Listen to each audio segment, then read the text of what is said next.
दोस्तों, आज हम एक ऐसे फूड मैन्युफैक्चरिंग बिजनेस की बात करने जा रहे हैं जिसमें कि आप बहुत ही आसानी से 1 से 4 लाख रुपए महीने कमा सकते हैं। और इस बिजनेस की सबसे अच्छी बात यह है कि इसमें आपका इन्वेस्टमेंट भी कम होता है। यह बिजनेस आप 1 से 1.5 लाख रुपए के साथ स्टार्ट कर सकते हैं और बहुत ही अच्छी कमाई कर सकते हैं। और जैसे जैसे आप इसमें इन्वेस्टमेंट बढ़ाते जाएंगे, आपकी अर्निंग और भी ज्यादा होती जाएगी। यह एक ऐसा बिजनेस है जिसका डिमांड शहर और गांव हर जगह आपको मिलेगा। तो टाइम बिना वेस्ट करते हुए आज की इस वीडियो में हम जानने वाले हैं कि यह बिजनेस क्या है, इसमें आपकी कमाई कितनी होगी, इसमें आपका इन्वेस्टमेंट कितना होगा, इसमें हम सेल्स और मार्केटिंग कैसे करेंगे, इसमें किन किन प्रकार की मशीनों का इस्तेमाल होगा, इसमें रॉ मटेरियल क्या होगा।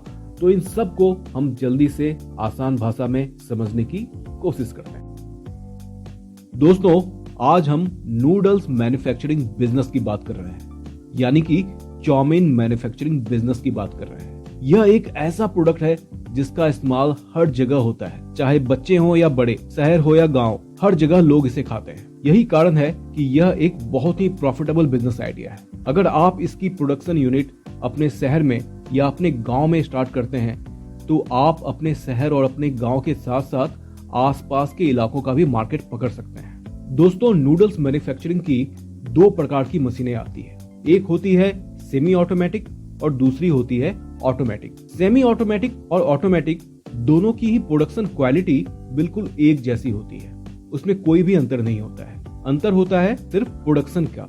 जहां सेमी ऑटोमेटिक मशीन आपको 1 घंटे में करीब 70 केजी नूडल्स बना के देती है, वहीं ऑटोमेटिक मशीन आपको 1 घंटे में 300 केजी नूडल्स बनाकर देती है। जहां सेमी ऑटोमेटिक का प्राइस करीब 50,000 रुपए होता है, वहीं ऑटोमेटिक मशीन का प्राइस करीब 2.5 लाख से स्टार्ट होकर 7 लाख तक जाता है। इसके अलावा इसमें आपको लेबर्स बहुत ही कम चाहिए, 1 या 2 लोग मिलके इस मशीन को आसानी से चला लेते हैं और इसमें बिजली भी बहुत ही कम लगती है। अगर हम इसमें रॉ मटेरियल्स की बात करें तो नूडल्स मैन्युफैक्चरिंग बिजनेस में आपको सिर्फ 2 प्रकार के रॉ मटेरियल्स चाहिए। पहला है मैदा, दूसरा है पानी। और इसमें जो मशीन्स लगते हैं वह करीब 4 प्रकार के लगते हैं। पहला है मिक्सचर मशीन। यह मशीन मैदा और पानी को गूंदता है। उसके बाद आता है स्टूडर मशीन। यह मशीन गूंदे हुए मैदे को बेलता है पतली परत में, और उसके बाद इसमें डाई लगा हुआ होता है डिफरेंट साइज का। उस डाई से होके नूडल्स बाहर निकलता है, जिसे कटर मशीन के द्वारा काटा जाता है। मार्केट में अमूमन 3 प्रकार के नूडल्स के साइज चलते हैं। पहला है 1.5 mm का, दूसरा है 1.2 mm का और तीसरा है 1 mm का। जब यह नूडल्स स्टूडर मशीन से निकल जाता है, उसके बाद इसको बॉयल किया जाता है, जिसके लिए आपको बॉयलर मशीन की जरूरत पड़ती है। बॉयलर मशीन में बॉयल होने के बाद इसको ड्राई किया जाता है, जिसके लिए आपको ड्रायर मशीन चाहिए। और एक बार जब यह ड्राई हो जाता है तो इसे फिर पैकिंग के लिए भेज दिया जाता है, जहां पर आप एक पैकिंग मशीन के द्वारा इसे पैक कर सकते हैं। पैकिंग मशीन की कीमत 10 से 20 हजार के बीच में आती है। शुरुआत में आपको चाहिए कि आप सेमी ऑटोमेटिक पैकिंग मशीन ही लें, क्योंकि उसकी कीमत कम होती है। अगर आप ऑटोमेटिक पैकिंग मशीन पे जाएंगे तो फिर उसकी कीमत 1 से 1.5 लाख रुपए होती है।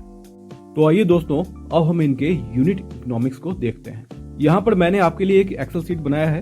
तो इसमें जो अमूमन रॉ मटेरियल यूज होता है वह मैदा और पानी यूज होता है। अमूमन 1 केजी मैदा का कीमत होलसेल मार्केट में आपको 20 रुपए होता है। वहीं जो नूडल्स होता है वह होलसेल मार्केट में 30 रुपए केजी बिकता है। वहीं रिटेल मार्केट में यह 50 से 60 रुपए केजी बिकता है। तो हमने यहाँ पे मिनिमम 50 रुपए लिया है, यानी कि होलसेल में अगर आप इसे सेल करते हैं तो वहां पर आपका जो मार्जिन होगा वह 20 से 30% होगा। वहीं रिटेल में आपका मार्जिन 40 से 50% होगा। वहीं अगर आप एक लेबर को रखते हैं तो उसकी जो सैलरी होगी वह करीब 15,000 रुपए होगी। वहीं इलेक्ट्रिसिटी की जो कॉस्ट आएगी महीने की वह करीब 4,000 से 6,000 रुपए आएगी। तो इस बिजनेस को समझने के लिए हमने 3 प्रकार का सिनेरियो लिया है।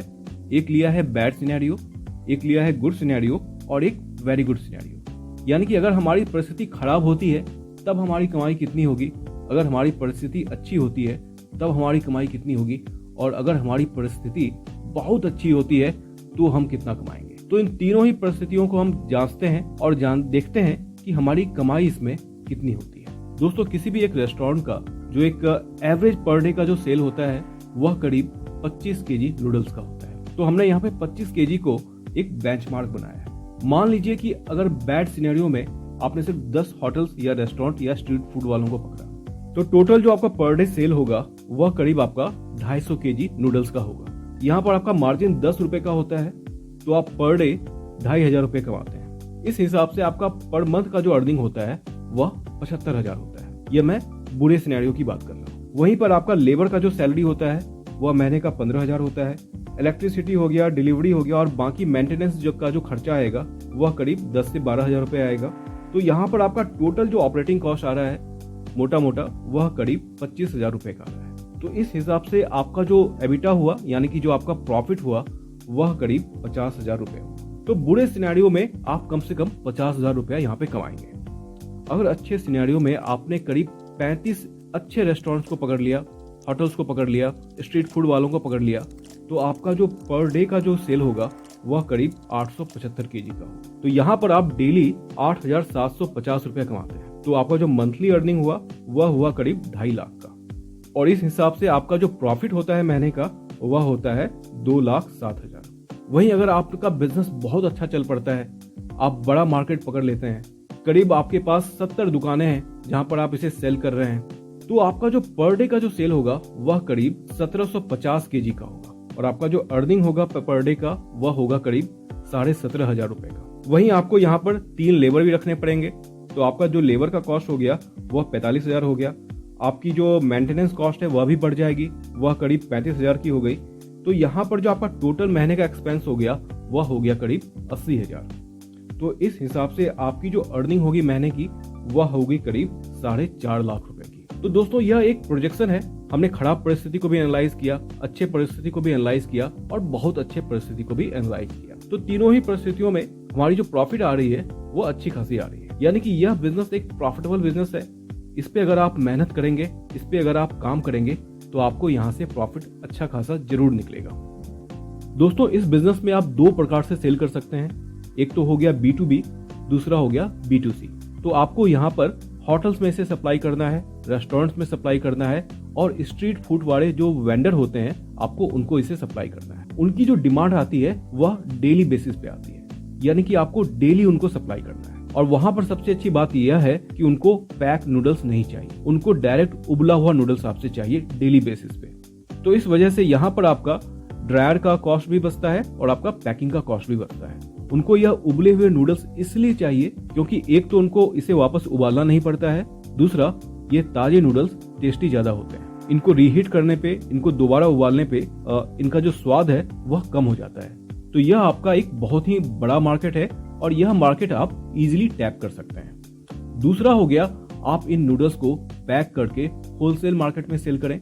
आप इसे होलसेल मार्केट में सेल करें, अपना चैनल नेटवर्क डेवलप करें।